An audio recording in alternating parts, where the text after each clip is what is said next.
आज हम लोग स्वास्थ्य और कल्याण कार्यक्रम के अंतर्गत यहाँ पे उपस्थित हुए हैं बातचीत करने के लिए। ठीक है, यहाँ पे स्कूली शिक्षा और साक्षरता विभाग, मानव संसाधन विकास मंत्रालय, स्वास्थ्य और परिवार कल्याण मंत्रालय के द्वारा संयुक्त रूप से दोनों लोग मिलकर इसकी शुरुआत किए हुए हैं। स्कूल स्वास्थ्य कल्याण कार्यक्रम को आयुष्मान भारत योजना के अंतर्गत विकसित किया गया है। उद्देश्य क्या है कि यह पहल स्कूली बच्चों की शिक्षा, विद्यालय के बच्चे जाते हैं, उनका सर्वांगीण विकास कैसे किया जा सकता है। इसकी शुरुआत प्रधानमंत्री मोदी जी के द्वारा 14 अप्रैल 2018 ईस्वी में किया गया। प्रत्येक विद्यालय में 2 शिक्षक, एक महिला और एक पुरुष लोगों को यहाँ पे हेल्थ एंड वेलनेस का बनाया जाता है। और वो लोग क्या करते हैं, महिला शिक्षिका जो है वो बच्चियों को इसके सब के बारे में बताती हैं, और जो पुरुष शिक्षक हैं वो लड़के लोगों को इसके बारे में बताते हैं।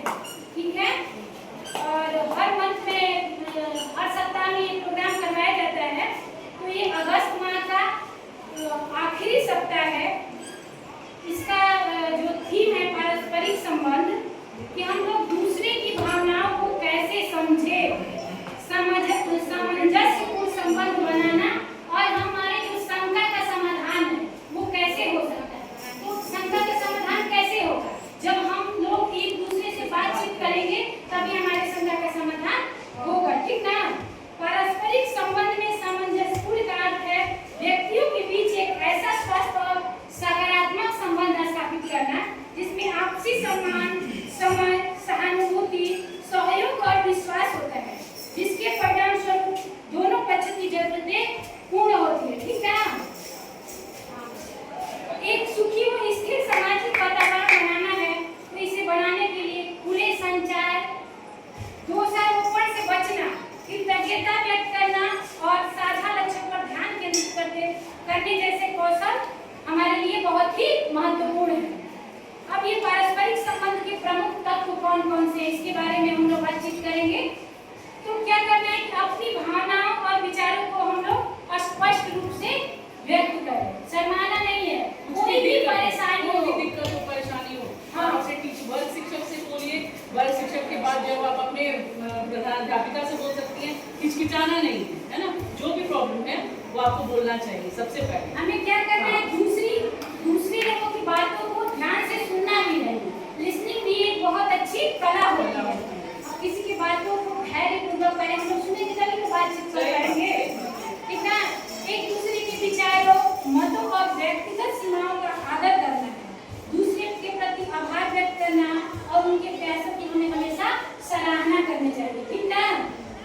विवाद में एक दूसरे को दोष देने की बजाय हमें क्या करना चाहिए, समाधान खोजना चाहिए कि इसका समाधान क्या हो सकता है। ठीक है, बात करना चाहिए। ठीक है। कैसे हम लोग कर सकते हैं, मिलजुल कर आपस में बातचीत करके इसको हम लोग कर सकते हैं। और वातावरण कैसा होना चाहिए, मैत्रीपूर्ण और सहयोग वाला, न कि दुश्मनी वाला। ऐसा नहीं होना चाहिए ना। तभी हम लोग का आपसी विकास और एक दूसरे के प्रेरित करने पर हमें ध्यान केंद्रित करना चाहिए। ठीक है। इस सामंजस्यपूर्ण संबंध बनाने के क्या तरीके हो सकते हैं, इसके बारे में हम लोग अभी जानेंगे। तो क्या करना है, हमें अपनी गलतियों को स्वीकार करना है। अगर मान लो कि बाई चांस हमसे कोई गलती हो गई है, तो हमें अपनी गलतियों को पहले स्वीकार करना चाहिए। ये नहीं कि मतलब ये नहीं दिखाना चाहिए कि हम ऐसा नहीं कर सकते। गलती मान लेने से कोई छोटा या बड़ा नहीं हो सकता है। ठीक है। तो अपनी गलतियों को स्वीकार करके और समाधान खोजने पर ध्यान दें। हमें क्या करना है, चिंतनशील बनना है। जो भी हम लोग को बातचीत करना है उसके बारे में हमें सोचना समझना है ना। कोई बात को हमें बोलने से पहले एक बार सोच लेना है। ठीक है। श्रवण जैसी तकनीक का उपयोग करें और भावनात्मक बुद्धिमत्ता हम लोग को विकसित करना है। श्रवण से सुनने का, हाँ, सुनना भी चाहिए, है ना।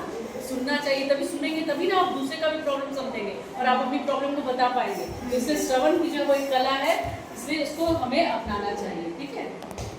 एक दूसरे के साथ मिलकर हमें अपने लक्ष्यों को भी पूरा करने का प्रयास करना चाहिए। कोई भी काम कोई व्यक्ति अकेला नहीं विद्यालय वाला जो काम है जिसे होता है, कोई भी और भी काम है, चाहे आपके घर का भी काम है, मम्मी का आप लोग को वहाँ भी सहयोग करना चाहिए। जैसे लड़के लोग हैं उन्हें पापा का सहयोग करना चाहिए, कोई बाहर का काम करना है तो उन लोग को भी करना चाहिए, जिससे संबंधों में मजबूती आती है। अपने बारे में व्यक्तिगत और अंतरंगी जानकारी साझा करें, जिससे विश्वास और घनिष्ठता बढ़ती है। अगर आपके मन में कोई बात हो तो आप टीचर को तो बता ही सकती हैं, साथ साथ आपके जो मित्र हैं जिन पे आपको पूरा विश्वास है, उनसे अपने मन की बातों को हमें कहना चाहिए। अगर कोई परेशानी होता है, अगर हम अपने मन की बातों को